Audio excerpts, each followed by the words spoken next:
नमस्कार साथियों, आप सभी का स्वागत है हमारे चैनल JMS एजुकेशन में। दोस्तों, हम आज लेकर आए हैं 1000 मोस्ट इम्पोर्टेंट क्वेश्चन का पार्ट थर्ड आधुनिक भारतीय इतिहास का। हम प्रत्येक सेक्शन वाइज सभी का हम 1000 मोस्ट इम्पोर्टेंट क्वेश्चन कराएंगे और राजस्थान जीके में आपको पता ही होगा कि हम टॉपिक वाइज इम्पोर्टेंट क्वेश्चन करा रहे हैं। तो वीडियो को स्टार्ट करते हैं फ्रेंड।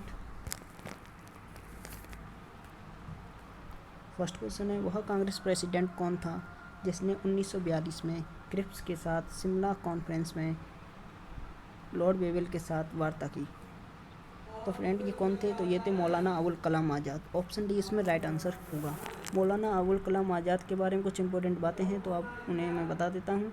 ये एक भारतीय स्वतंत्रता संग्राम में इन्होंने बढ़ चढ़ कर भाग लिया था, मुस्लिम विद्वान थे और अबुल कलाम आज़ाद ने इन्होंने हिंदू मुस्लिम एकता का समर्थन किया था। ठीक है फ्रेंड, इन्होंने हिंदू मुस्लिम एकता का समर्थन किया था। और एक इम्पोर्टेंट क्वेश्चन है जो बार बार परीक्षा में पूछा जाता है कि स्वतंत्र भारत में भारत सरकार के पहले शिक्षा मंत्री कौन थे? तो स्वतंत्र भारत में भारत सरकार के पहले शिक्षा मंत्री अबुल कलाम आज़ाद थे। इम्पोर्टेंट है, ये ध्यान रखना है आपको, बार बार परीक्षा में पूछा जाता है, इम्पोर्टेंट है। और नेक्स्ट क्वेश्चन फ्रेंड,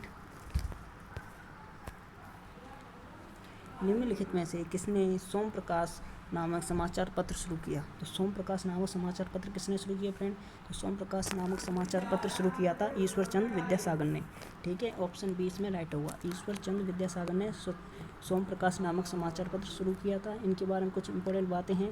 ये एक प्रसिद्ध समाज सुधारक, शिक्षा शास्त्री और स्वाधीनता सेनानी थे। ये गरीबों और दलितों के संरक्षक माने जाते हैं फ्रेंड। उन्होंने स्त्री शिक्षा और विधवा विवाह पर काफ़ी जोर दिया था। ईश्वर चंद्र विद्यासागर ने मेट्रोपॉलिटन विद्यालय सहित अनेक महिला विद्यालयों की स्थापना करवाई थी। इम्पोर्टेंट है, इन्होंने मेट्रोपॉलिटन विद्यालय की स्थापना करवाई थी तथा 1848 में वेताल पंचविंशति नामक बांग्ला भाषा की प्रथम गद्य रचना का भी प्रकाशन किया था। इम्पोर्टेंट है ये भी बात इसमें। ठीक है फ्रेंड, नेक्स्ट क्वेश्चन है, किस वायसराय के शासनकाल में पहला फैक्ट्री अधिनियम पारित किया गया था? तो किस वायसराय के शासनकाल में पहला फैक्ट्री अधिनियम पारित किया गया फ्रेंड? तो ये किया गया था लॉर्ड रिपन के शासनकाल में। ऑप्शन सी इसमें राइट आंसर होगा। लॉर्ड रिपन के शासनकाल में पहला फैक्ट्री अधिनियम पारित किया गया था। ठीक है फ्रेंड, और इनके बारे में कुछ इंपॉर्टेंट बातें हैं वो मैं बता देता हूँ। इन्होंने 1880 ईस्वी में आए थे। किसके बाद आए थे? लॉर्ड लिटिन प्रथम के बाद ये भारत के वायसराय बनकर आए थे। ठीक है, और इन्होंने इम्पोर्टेंट बात थी कि ये सभी वायसराय की तुलना में जितने वायसराय अभी तक इंडिया में बने थे उस टाइम, तो उसमें सबसे ये अधिक उदार थे। ठीक है, इनका व्यवहार बहुत अच्छा था। और इनके बारे में कुछ और इम्पोर्टेंट बातें हैं वो भी मैं बता देता हूँ। और कुछ जो आगे क्वेश्चन आएगा तो उसमें बता देंगे फ्रेंड। और इन्होंने कब किया था ये फैक्ट्री अधिनियम, ये मैं बता देता हूँ। ये मुझे ध्यान आया, ये किया था 1881 में। 1881 ईस्वी में लॉर्ड रिपन ने प्रथम फैक्ट्री अधिनियम पारित किया था। ये भी क्वेश्चन पूछा जा सकता है। नेक्स्ट क्वेश्चन है, भारतीय विश्वविद्यालय अधिनियम 1904 किस वायसराय के प्रवक्ता में पारित किया गया था? तो भारतीय विश्वविद्यालय अधिनियम 1904 किस वायसराय के प्रवक्ता में पारित किया गया था फ्रेंड? तो ये किया गया था लॉर्ड कर्जन के में। ठीक है, लॉर्ड कर्जन को आप भलीभांति सभी जानते होंगे, इंपॉर्टेंट है ये वायसराय। तो अब इसमें हम देखेंगे लॉर्ड कर्जन, तो ये कब किया गया था फ्रेंड? 1904 में किया गया था। ठीक है, 1904 में किया गया था। और इनके बारे में कोई इंपॉर्टेंट बातें बता देते हैं। ये कब से कब तक बन के आए थे भारत के वायसराय? ये बन के आए थे 1899 से 1905 तक। ठीक है, 1899 से 1905 तक। और इनके बारे में इंपॉर्टेंट बातें, इन्होंने बंगाल का विभाजन किया था 1905 में। इन्होंने बंगाल का विभाजन किया। और कर्जन के समय 1905 में रेलवे बोर्ड की भी स्थापना हुई थी, ये भी इम्पोर्टेंट है। और इनमें एक और ऑप्शन आया लॉर्ड रिटन, इनके बारे में बता देते हैं। इनका शासनकाल था 1876 से 1880 के बीच। 1876 से 1880 के बीच ये भारतीय वायसराय बनकर आए थे। और इनके शासनकाल में दिल्ली दरबार का आयोजन किया गया था। लॉर्ड रिपन के बारे में बता देते हैं। इनका शासनकाल था 1880 से 1884। भारत का सबसे उदार गवर्नर जनरल माने जाते हैं। ठीक है फ्रेंड, नेक्स्ट है रिपन के समय, जो इसमें ऑप्शन आया ऑप्शन सी रिपन के समय एक और इम्पोर्टेंट बात थी कि 1881 में प्रथम कारखाना एक्ट लाए थे। मैंने अभी बताया था, क्वेश्चन में आया था इससे संबंधित। ठीक है, और एक और इम्पोर्टेंट है, रिपन के समय में ही 1881 से नियमित जनगणना शुरू हुई थी। नेक्स्ट क्वेश्चन, दक्षिण भारत में दांडी मार्च का संचालन किसने किया था? तो दांडी मार्च का संचालन दक्षिण भारत में किसने किया था ये बताना फ्रेंड इसमें। तो किसने किया था ये आपको पता ही होगा, ये किया था राजा जी ने। ऑप्शन सी इसमें राइट आंसर होगा। राजा जी का पूरा नाम क्या था फ्रेंड? तो इनका पूरा नाम था चक्रवर्ती राजगोपालचारी। इनके बारे में कुछ इंपॉर्टेंट बातें हैं, महत्वपूर्ण है ये भी टॉपिक, तो इनको मैं बता देता हूँ। तो ये स्वतंत्र भारत के प्रथम गवर्नर जनरल थे राजा जी, मतलब इनका शॉर्ट नाम था राजा जी कहते थे इनको, ठीक है। इनका वैसे नाम क्या था, पूरा नाम इनका था, पूरा नाम चक्रवर्ती राजगोपालचारी, स्वतंत्र भारत के प्रथम गवर्नर जनरल थे। नेक्स्ट, किसने कहा था कि आप मुझे खून दो मैं आपको आज़ादी दूंगा? तो ये किसने कहा था फ्रेंड, आप मुझे खून दो मैं तुम्हें आज़ादी दूंगा? ये कहा था सुभाष चंद्र बोस ने, ठीक है, सुभाष चंद्र बोस ने कहा था। ऑप्शन ए इसमें राइट आंसर होगा। दिल्ली चलो का नारा किसने दिया था? नेताजी सुभाष चंद्र बोस ने ही दिया था दिल्ली चलो का। नेताजी समाजवादी विचार से प्रभावित थे, ये इनके बारे में इंपॉर्टेंट बात है। इनकी मृत्यु कब हुई थी ये बता देता हूँ मैं। इनकी मृत्यु हुई थी फ्रेंड 18 अगस्त 1945 को, ठीक है, 18 अगस्त 1945 को इनकी विमान दुर्घटना में मृत्यु हो गई थी। और लाला लाजपत राय इनमें ऑप्शन में आया है, तो ये थे लाला लाजपत राय, कर्म दल के नेता थे, ठीक है। लाला लाजपत राय 1920 में all India trade union Congress के प्रथम अध्यक्ष भी बने थे। इंपॉर्टेंट बात है, ध्यान रखना है आपको लाला लाजपत राय के बारे में। और सुभाष चंद्र बोस का जन्म हुआ था, इनका जन्म कब हुआ था फ्रेंड, मैंने इनकी वो तो बता दी, मृत्यु कब हुई थी, और जन्म कब हुआ था इनका 23 जनवरी 1897, कटक उड़ीसा में इनका जन्म हुआ था। नेक्स्ट क्वेश्चन है, निम्नोक्त स्थानों में से कौन सा 1857 के विद्रोह का महत्वपूर्ण केंद्र नहीं था? तो निम्नोक्त स्थान में से कौन सा 1857 के विद्रोह का महत्वपूर्ण केंद्र नहीं था, ये बताना है फ्रेंड हमको इसमें। तो कौन नहीं था? आगरा नहीं था। ऑप्शन ए इसमें राइट आंसर होगा, आगरा नहीं था। आगरा 1857 की क्रांति का महत्वपूर्ण केंद्र नहीं था, ये इसमें हमको ध्यान रखनी है। कानपुर की बात करें तो कानपुर में विद्रोह का नेतृत्व नाना साहेब और तात्या टोपे ने किया था। इंपॉर्टेंट है, ध्यान रखना है। नाना साहेब के नेपाल भाग जाने पर तात्या टोपे छापा मार युद्ध का संचालन करते रहे थे इसमें। उस झांसी में आपको पता ही होगा, झांसी में किसने किया था? झांसी में विद्रोह का नेतृत्व लक्ष्मीबाई द्वारा किया गया था, ठीक है। और लखनऊ में किसने किया था विद्रोह का नेतृत्व फ्रेंड? तो इसमें लखनऊ में किया था बेगम हजरत महल ने। सभी में इंपॉर्टेंट बातें बताता जा रहा हूँ प्रत्येक क्वेश्चन में फ्रेंड, तो वीडियो को अच्छे से देखें। किस राजा के प्रदेश में पुर्तगालियों ने भारत भूमि पर अपने दुर्ग का निर्माण किया था? तो किस राजा के प्रदेश में पुर्तगालियों ने भारत भूमि पर अपने दुर्ग का निर्माण किया था फ्रेंड? तो किसने किया था? कोचीन के राजा के प्रदेश में, ठीक है। ऑप्शन 20 में राइट आंसर होगा, ठीक है। इनकी ज़मीन पर ही पुर्तगालियों ने दुर्ग का निर्माण किया था। कालीकट जो था, कालीकट इसमें ऑप्शन आया है, ऑप्शन ए। तो कालीकट तट पर वास्को डी गामा प्रथम बार भारत आए थे, ये इसमें ध्यान रखना है। बीजापुर की बात की जाए तो बीजापुर से पुर्तगालियों ने 1510 में गोवा छीन लिया था, ठीक है। बीजापुर से पुर्तगालियों ने 1510 में गोवा छीन लिया था, ये इसके बारे में इंपॉर्टेंट बात ध्यान रखनी है आपको। नेक्स्ट क्वेश्चन,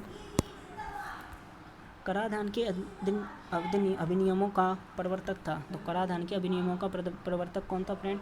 तो ये थे आपके एडम स्मिथ। ऑप्शन 20 में राइट आंसर होगा। एडम स्मिथ कराधान के अधिनियमों का प्रवर्तक थे, इसके बारे में हमको ये बात ध्यान रखनी है।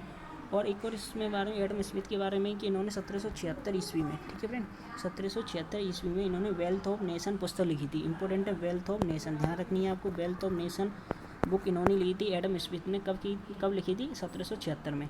वेल्थ ऑफ नेशन में एडम स्मिथ अर्थशास्त्र को धन का विज्ञान माना, ठीक है। इसको इंपॉर्टेंट बात है, एक बार क्वेश्चन एग्जाम पूछा गया तो मुझे याद आया है कि वेल्थ ऑफ नेशन में एडम स्मिथ ने अर्थशास्त्र को क्या माना था? तो धन का विज्ञान माना था, ठीक है। ये इसके बारे में ध्यान रखना है। नेक्स्ट क्वेश्चन है, राज्य लय हड़प नीति निम्न में से किसके द्वारा लागू की गई थी? तो किसके द्वारा लागू की गई सबको पता होगा, इंपॉर्टेंट क्वेश्चन है ये। तो ये किसके द्वारा की गई थी? डलहौजी के द्वारा, लॉर्ड डलहौजी के द्वारा की गई थी। ऑप्शन ए इसमें राइट आंसर होगा। कब से की गई थी? स्टार्टिंग कहाँ से हुई थी फ्रेंड? तो डलहौजी ने 29 मार्च, ठीक है, 29 मार्च 1849 में पंजाब को अंतिम रूप से ब्रिटिश भारत राज्य में विलय किया था, अंतिम रूप से, ठीक है। 29 मार्च को अंतिम रूप से इन्होंने डलहौजी ने, मैंने इसमें ऑप्शन गलत टिक कर दिया फ्रेंड, सॉरी, बोला तो डलहौजी था, ऑप्शन गलत टिक कर दिया है। तो ऑप्शन डी इसमें राइट आंसर होगा, ठीक है, ध्यान रखना है। नेक्स्ट, निम्न में से वह पुर्तगाली कौन था जिसने गोवा पर अधिकार किया था? तो निम्न में से वह पुर्तगाली कौन था फ्रेंड जिसने गोवा पर अधिकार किया था? तो वो थे अल्फांसो डी अल्बुकर्क, ठीक है, अल्फांसो डी अल्बुकर्क थे, इन्होंने गोवा पर अधिकार किया था। और कब किया था फ्रेंड इन्होंने गोवा पर अधिकार? इन्होंने बीजापुर से गोवा को छीन लिया था, मैंने अभी एक क्वेश्चन में आया था बीजापुर ऑप्शन, उसमें मैंने बताया था। तो इन्होंने किया था 1510 ईस्वी में, गोवा को 1510 ईस्वी में बीजापुर से छीन लिया था। इनके बारे में ये इंपॉर्टेंट बात रखनी है। और इनके बारे में ये कौन थे? तो ये पुर्तगाली राज्य का भारत में पहला संस्थापक माना जाता है, ठीक है, इंपॉर्टेंट है, क्वेश्चन पूछा जाता है ये बार बार, तो ध्यान रखना है। और फ्रांसिस्को डी अल्बुकर्क पुर्तगाली के प्रथम गवर्नर जनरल भी थे, ये भी इंपॉर्टेंट बात ध्यान रखनी है। नेक्स्ट, 1932 में अखिल भारतीय हरिजन संघ की स्थापना किसने की थी? तो 1932 में अखिल भारतीय हरिजन संघ की स्थापना किसने की थी फ्रेंड? तो ये की थी तुम्हारे महात्मा गांधी जी ने। ठीक है, भारतीय हरिजन संघ की स्थापना महात्मा गांधी जी ने की थी। ऑप्शन सी इसमें राइट आंसर हुआ। कब की थी? 1932 में की थी। हरिजन पत्रिका गांधी जी द्वारा ही निकाली गई थी, एक और इम्पोर्टेंट बात है इसमें। और दलित को हरिजन गांधी जी ने नाम दिया था। ठीक है, और इसमें एक ऑप्शन आया जगजीवन राम। तो इनके बारे में मैं एक बात बता देता हूँ कि ये भारत के प्रथम श्रम मंत्री थे। इनके बारे में इंपॉर्टेंट ध्यान रखेंगे, भारत के प्रथम श्रम मंत्री कौन थे? तो यही थे जगजीवन राम। नेक्स्ट, सुगोली की संधि किस वर्ष हस्ताक्षर हुए थे? तो सुगोली की संधि पर किस वर्ष हस्ताक्षर हुए थे फ्रेंड? तो ये हुए थे 1816 ईस्वी में। ऑप्शन सी इसमें राइट आंसर होगा, 1816 ईस्वी में। तो किस किस के बीच ये युद्ध हुआ था, तब इनके बीच संधि हुई थी, ये मैं बता देता हूँ। ये हुआ था आंग्ल नेपाल युद्ध 1814 से 1816 के बीच चला था फ्रेंड। ठीक है, 1814 से 1816 के बीच चला था, जिसमें लॉर्ड हेस्टिंग के नेतृत्व में गोरखाओं की पूर्ण पराजय हुई थी। परिणाम स्वरूप 1816 ईस्वी में अपनी कंपनी और एवं गोरखों के मध्य सुगोली की संधि हुई थी। ध्यान रखना है आपको। नेक्स्ट क्वेश्चन है फ्रेंड, डच शब्द संबंधित है। तो डच संबंधित है, इसके ऑप्शन देखते हैं। ऑप्शन क्या क्या है? तो इसके ऑप्शन है नीदरलैंड, बुल्गारिया, बेल्जियम और स्वीडन। तो डच शब्द किससे संबंधित है? तो ये नीदरलैंड से संबंधित है फ्रेंड। ऑप्शन ए इसमें राइट आंसर हुआ। तो इसके बारे में, डच नीदरलैंड या हॉलैंड के निवासी थे। पुर्तगाली के बाद डच ही भारत आए थे। ठीक है, पुर्तगालियों के बाद कौन आए थे भारत? डच ही भारत आए थे। 1605 ईस्वी में डचों ने मसूलीपट्टनम में प्रथम फैक्ट्री की स्थापना की थी। इसके बारे में ध्यान रखनी है, बात इंपॉर्टेंट है।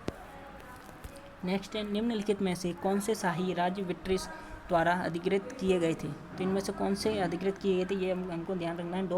जो लॉर्ड डलहौजी ने करवाए थे, तो ये कौन कौन से इसमें से शाही राज्य ब्रिटिश द्वारा अधिकृत किए गए थे, ये बताना है। तो नागपुर भी किया गया था फ्रेंड, झांसी भी किया गया था, सतारा भी किया गया था। तो उपरोक्त सही इसमें डी राइट आंसर होगा।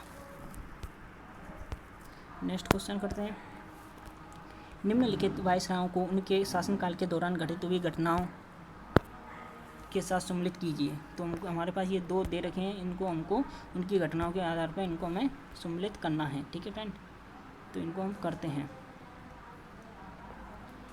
तो देखा जाए, ऑप्शन ए में दे रखा है वेबल, रीडिंग, वेलिंगटन और लिथगो। ठीक है, और इनकी घटनाएं दे रखी हैं। पाकिस्तान के लिए प्रथम मांग, मोपला विद्रोह, शिमला सम्मेलन, सांप्रदायिक पुरस्कार। तो फ्रेंड देखा जाए, जो पाकिस्तान के लिए प्रथम मांग की गई थी, जो घटना हुई थी, तो ये किसके शासनकाल में हुई थी? ये हुई थी लिथगो के शासनकाल में। तो ये डी ए से मिल जाएगा। ठीक है, और जो मोपला विद्रोह हुआ था फ्रेंड, ये किसके शासनकाल में हुआ था? तो ये हुआ था रीडिंग के शासनकाल में। ठीक है, लॉर्ड रीडिंग के शासनकाल में हुआ था। शिमला सम्मेलन हुआ था, ये हुआ था वेबल के शासनकाल में। तो ए मिल जाएगा 3 से। और सांप्रदायिक पुरस्कार, तो ये किसके शासनकाल में हुआ था फ्रेंड? तो ये हुआ था वेलिंगटन के शासनकाल में। तो सी मिल जाएगा 4 से। तो इस प्रकार कौन सा ऑप्शन हमारा राइट हो जाएगा, देखते हैं। तो इसमें डी का 1 से होना चाहिए। तो डी का 1 से हमारे 2 ऑप्शन में। ठीक है, मैं थोड़ा ऊपर करता हूँ, डी और ये 2 वाले ऑप्शन में। और हमको क्या देखना था, जो मोपला विद्रोह हुआ था, ये किसके में हुआ था? मैंने अभी बताया था। तो ये हुआ था रीडिंग के शासनकाल में। ठीक है, रीडिंग के शासनकाल में हुआ था, मतलब जो हमारा 2 है वो बी से होना चाहिए। तो 2 को देखो पहले, इसमें 2B देखते हैं फ्रेंड, ये रहा। तो ऑप्शन ए इसमें राइट आंसर हो जाएगा। बी इसमें 2 से, इसमें 4 से। तो ऑप्शन ए इसमें राइट हो जाएगा। ठीक है, मैंने सभी बता दिए, ध्यान रखना। आप स्क्रीनशॉट भी ले सकते हो साथ के साथ, ताकि आपको प्रॉब्लम ना हो। नेक्स्ट क्वेश्चन है फ्रेंड, अंग्रेजों का सर्वाधिक विरोध किसने किया था? तो अंग्रेजों का सर्वाधिक विरोध किसने किया था फ्रेंड? अंग्रेजों का सर्वाधिक विरोध मराठाओं ने किया था। ऑप्शन डी इसमें राइट आंसर होगा। नेक्स्ट क्वेश्चन है, अहिल्याबाई रानी थी। तो अहिल्याबाई रानी थी, तो ये कहाँ की रानी थी, ये बताना है हमें फ्रेंड। तो अहिल्याबाई मालवा की रानी थी। ऑप्शन बी इसमें राइट आंसर हुआ। अहिल्याबाई इंदौर के होल्कर शासक मल्हार राव होल्कर की पुत्र वधू थी। उसके पुत्र खांडे राव, अहिल्या का पति, का निधन इसके मल्हार राव जीवन काल में ही हो गया था। ठीक है, मल्हार राव की मृत्यु के बाद राज्य की बागडोर अहिल्याबाई की नहीं संभाली थी। एक इंपॉर्टेंट बात है, ऑप्शन बी इसमें राइट होगा। नेक्स्ट क्वेश्चन है, लॉर्ड कॉर्नवालिस का नाम जुड़ा है। तो लॉर्ड कॉर्नवालिस का नाम किससे जुड़ा है, ये हमको इस क्वेश्चन में बताना है फ्रेंड। इंपॉर्टेंट क्वेश्चन है, इसमें देखते हैं हम ऑप्शन क्या क्या है। ऑप्शन है, द्विज शासन से, मराठा युद्ध से, सहायक संधि की प्रथा से, स्थायी बंदोबस्त से। तो लॉर्ड कॉर्नवालिस का जो संबंध है वो स्थायी बंदोबस्त है फ्रेंड। ये हमने एक और पहले हमने मॉडल पेपर कराया था, उसमें भी ये क्वेश्चन इससे संबंधित क्वेश्चन आया था, मैंने उसमें इसे डिटेल में समझा दिया था। ठीक है, नेक्स्ट क्वेश्चन है, निम्न भारतीय नेताओं पर विचार कीजिए। तो हमको इन पर विचार करना है फ्रेंड। देखते हैं क्या पूछता है इसमें पूछा है कि राजा राम मोहन रॉय, महात्मा गांधी, दादा भाई नौरोजी, मोतीलाल नेहरू राष्ट्रीय दृष्टिकोण से इनका सही कालानुक्रम बताइए। तो इनका जो राष्ट्रीय वो बताना है हमको, ये किस समय से किस समय तक रहे थे, उसके क्रम से इनको हमें व्यवस्थित करना है फ्रेंड। तो राजा राम मोहन रॉय इनका ये रहे थे 1774 से 1833। ठीक है फ्रेंड, 1774 से 1833 ये इनका कार्यकाल था, ये जन्म और मृत्यु का समय था। दादा भाई नौरोजी ये था फ्रेंड 1825 से इनको जन्म हुआ था और 1907 में इनकी मृत्यु हुई थी। ठीक है, मोतीलाल नेहरू के बारे में बात की जाए तो ये 1861 से 1931। महात्मा गांधी सबसे लास्ट में हुए थे 1869 से 1948। तो इस प्रकार हमने ये चारों का क्रम बता दिया। तो इसमें ऑप्शन बी इसमें राइट आंसर हो जाएगा। सबसे पहले आएंगे राजा राम मोहन रॉय, फिर आएंगे हमारे दादा भाई नौरोजी, फिर आएंगे मोतीलाल नेहरू 4, और फिर तीन आएंगे, फिर 2 आएंगे लास्ट में महात्मा गांधी जी। ठीक है, नेक्स्ट 21 क्वेश्चन में पहुंच चुके हैं फ्रेंड्स। सभी इंपॉर्टेंट क्वेश्चन हम करा रहे हैं। रोलेट एक्ट पारित हुआ था, तो रोलेट एक्ट कब पारित हुआ था ये हमको बताना है फ्रेंड। तो रोलेट एक्ट पारित हुआ था मार्च 1919 ईस्वी में। तो ऑप्शन ए इसमें राइट आंसर होगा। इसे हम काला कानून भी कहते हैं फ्रेंड, जिसमें यह व्यवस्था की गई थी कि मजिस्ट्रेट किसी भी संदेहास्पद व्यक्ति को गिरफ्तार करके अनिश्चित काल तक जेल में डाल सकता है।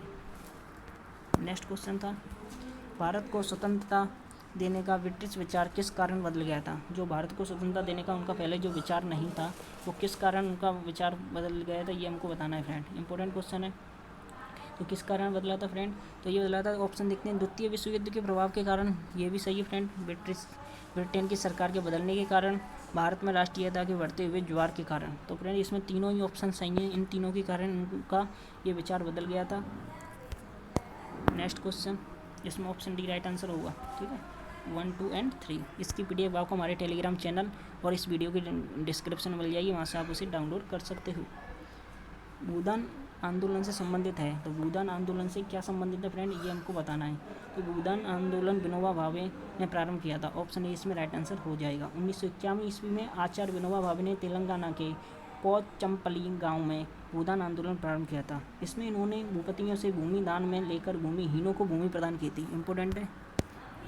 नेक्स्ट क्वेश्चन है, टीपू सुल्तान ने अंग्रेजों के साथ युद्ध करते हुए कब वीरगति प्राप्त की थी।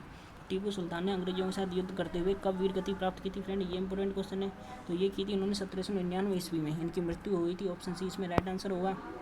इनके बारे में बता देता हूँ। टीपू सुल्तान भारतीय इतिहास में शेर ए मैसूर के नाम से प्रसिद्ध है। इंपॉर्टेंट है ये बात।